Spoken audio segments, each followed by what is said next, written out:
सना बचपन से ज़हीन थी, हर जमात में अव्वल आती, कई बार तकरीरी मुकाबलों में हिस्सा लिया और पहली पोजीशन पाई। दौरान तालीम उसके मामू साद अदनान ने आना जाना शुरू कर दिया जब उसके वालिद किसी रंजिश के बायस काफ़ी अरसा से तर्क ताल्लुक कर चुके थे। अदनान को सना से दिलचस्पी थी, रोज़ नए बहाने बनाकर आ जाना। माँ बीमार थी, जिगर का मसला था, डॉक्टरों ने मुकम्मल आराम का मशवरा दिया था। शोहर की आमदनी का निसब उस खातून की दवा और दारू पर खर्च हो जाता था। सना के अब्बू को बेटी की शादी की फिक्र थी। अदनान बहाने से घर की कोई ना कोई जरूरी चीज ले आता था।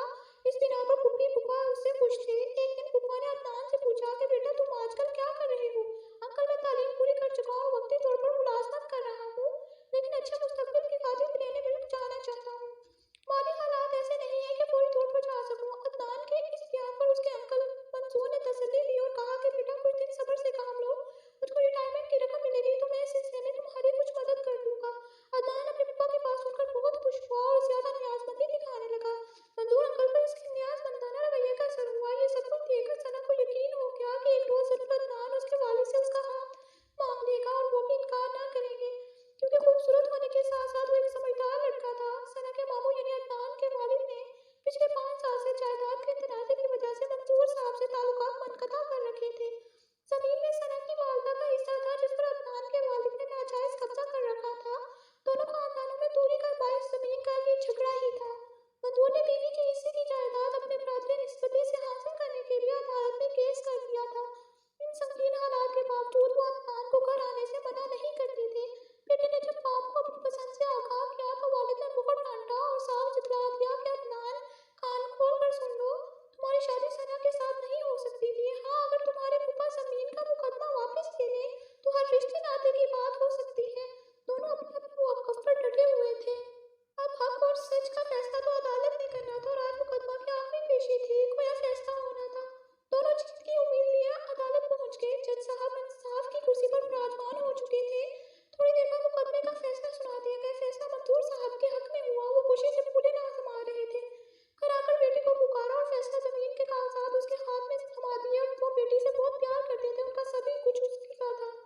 अदनान के बाद ने सोचा कि मंसूर के असासे की तनहा वारिस सना है और वो बेटी से बहुत प्यार करता है, तो क्यों ना उनसे सुलह कर ली जाए।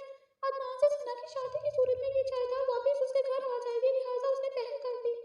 फैसले के चंद रोज बाद वो कुछ करीबी अज़ीज़-ओ-अक़ारिब के हमरा मंगनी की अंगूठी और मिठाई लेकर मंसूर के घर पहुंच गए। वो पहले ही अदनान को पसंद करते थे, लिहाजा उन्होंने रंजिश को भुला दिया। यूं रंजिशों को भुलाकर एक नए रिश्ते की बुनियाद रख दी गई। इस रिश्ते से दोनों खानदान बहुत खुश थे और सबसे बड़ी खुशी तो मंसूर को थी। उनकी बेटी सना भी इस रिश्ते से खुश थी। तालीम मुकम्मल होने में 1 साल काफी था। मामू बुमानी की ख्वाहिश थी कि वो सना को जल्द बहू बनाकर घर ले आए, जबकि मंसूर इतनी जल्दी शादी की तैयारी ना कर सकते थे। उनका ख्याल था कि 1 साल बाद बेटी को ब्याह दें, जब तक उनकी प्यारी बेटी तालीम भी मुकम्मल कर लेगी और वो भी रिटायर हो जाएंगे। बस रिटायरमेंट की रकम मिलते ही वो अपनी बेटी को धूमधाम से रुखसत कर देंगे। सना दिन रात पढ़ाई में मेहनत करने लगी। 1 साल पलक झपकने में गुजर गया। ख्वाब हकीकत में ढलने का वक्त नजदीक आ गया। उस लड़की ने बीए में अव्वल पोजीशन हासिल कर ली। कामयाबी ने हौसला दिया। उसने अपने वालिद को बताए बगैर एक अखबारी मजमून लिख कर दिया कि वो मौजूदा बेहुन्ना निज़ाम में किस तरह तब्दीली लाई जा सकती है। इसके कलम में तासीर थी। वो सोच सकती थी कि औरत का काम सिर्फ खाना पकाना और बच्चों को ही संभालना नहीं, इस पर कौम और मुल्क की जिम्मेदारियां आयद होती हैं। जब औरत माँ के रूप में आती है तो उसके जिम्मेदार कौन कौन से फराइज होते हैं। किसी ने वो कहा है कि तुम मुझे अच्छी माँ दो, मैं तुम्हें एक अच्छा तरक्की याफ्ता मुआशरा दूंगा। सना ने अपने मजमून में लिखा कि आज हमारा मुआशरा इंतहाई इन्हतात का शिकार है। मुआशरे में बहुत सी बुराइयां जन्म ले चुकी हैं। नौजवानों को बर वक्त नौकरी न मिलने की वजह से वो अपना वक्त बेकार गुजार देते हैं और हकीकी मंजिल से कोसों दूर चले जाते हैं। दिन ब दिन बेरोजगारी में इजाफा की वजह से मुल्क की तरक्की भी मुमकिन नहीं है, इसलिए मुआशरा अबतरी की जानिब गामजन है। जब तालीम याफ्ता नौजवानों को रोजगार न मिलेगा तो रिश्वत और सिफारिश का बोलबाला होगा। तब अगर कलमकार चाहे तो बिगड़ी कौम को सोच बदल सकती है। अखबार के एडिटर ने न सिर्फ सना का मजमून शाया किया बल्कि उसको अपने अखबार में मुलाजमत की पेशकश कर दी। और तुम्हारे को आगाह किया तो मंसूर ने कहा कि हर लड़की को वालिदैन के घर से रुखसत होकर अपना एक घर बसाना होता है। मुलाजमत की क्या जरूरत है। बाप के मुंह से ये बात सुनकर वो रो पड़ी। सोचने लगी कि क्या यही मकसद है जिंदगी है। माधुरी मिन्नत भी तो किसी की बेटी किसी की बहन थी। अगर वो मुल्क और कौम के लिए अपनी सोच अपनी जिंदगी वक़्फ कर सकती थी तो मैं क्यों नहीं। सना ने वालिद को अपना मौक़िफ़ समझाने की बहुत कोशिश की, मगर मंसूर साहब का एक ही जवाब था, तुम्हारी शादी करनी है। मजबूरन वो खामोश हो गई। वालिदैन की इज़्ज़त की खातिर सिर्फ चूड़ा पहनकर भी अगर सुधार गई। अब शादी को चंद दिन भी ना गुजरे थे कि अदनान ने उसको उसके वालिद का वादा याद दिलाया। फिर शादी के 6 माह बाद अदनान अपने ससुर से रकम लेकर वज़ीर तालीम के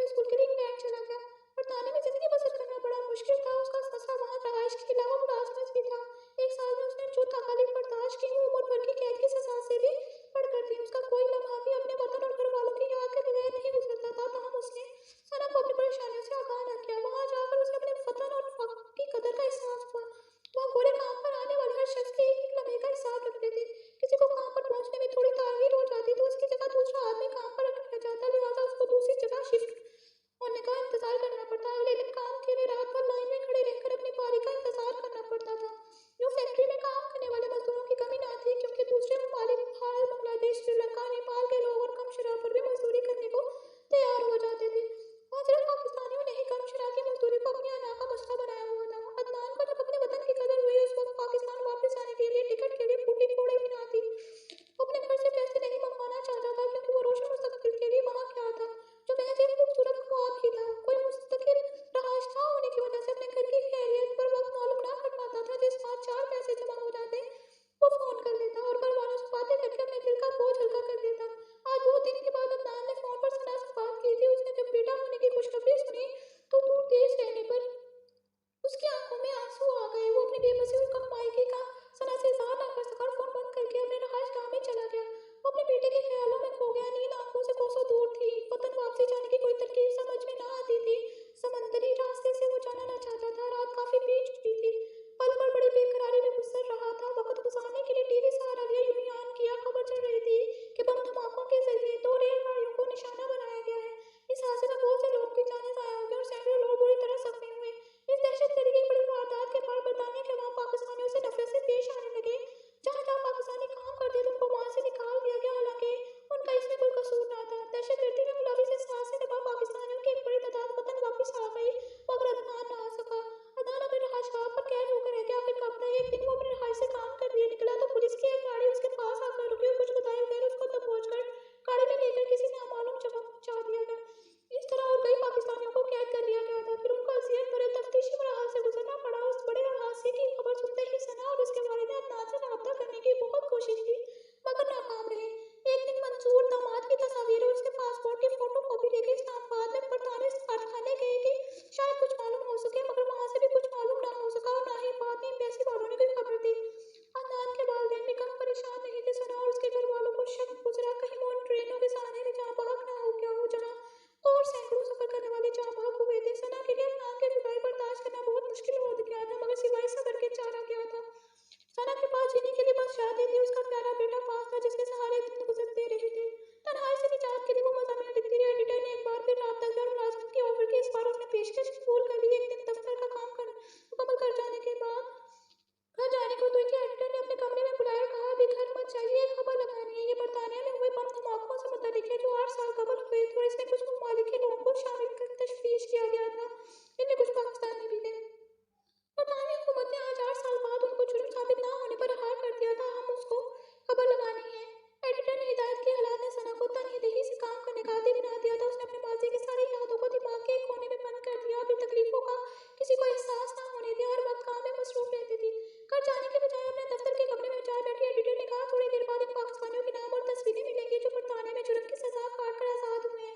चंद मिनटों में एक शख्स आया जिसके हाथ में उन कैदियों की तस्वीर और खबर रिपोर्ट थी। उसने तस्वीर रिपोर्ट सना के हवाले कर दी। सना ये लफाफा मुतलका शोबे के हवाले किया और घर चले गई। अगली सुबह जब दरवाजे पर दस्तक हुई तो उठकर कमरे से बाहर आई और दहलीज पर पड़ा अखबार उठाकर वापस कमरे में आ गई। वहीं उसने अखबार खोला तो सबसे पहले इसे अदनान की तस्वीर नजर आई। उसे जज्बाती होकर अखबार पढ़ना शुरू कर दिया और लोगों के बारे में लिखा गया था जिन्होंने शक की बिना पर एक तवील अरसा खूबियत खानों में काटा और नाहक शर्मनाक इल्जामात का सामना करना पड़ा जिनका हकीकत से कोई ताल्लुक ना था। फिर आखिर आदम सबूत पर वो अपनी बाइज्जत बरी होकर हमेशा के लिए अपनी पाक सरजमीन पर जाकर इसकी मिट्टी को छूना चाहते थे। सब पढ़कर सना बेकरार हो गया। अदनान के इंतजार में अब एक लम्हा गुजारना दुश्वार था, मगर दफ्तर जाना भी जरूरी था। दफ्तर पहुंचकर उसने एडिटर और कारकुनान को अदनान की तस्वीरों और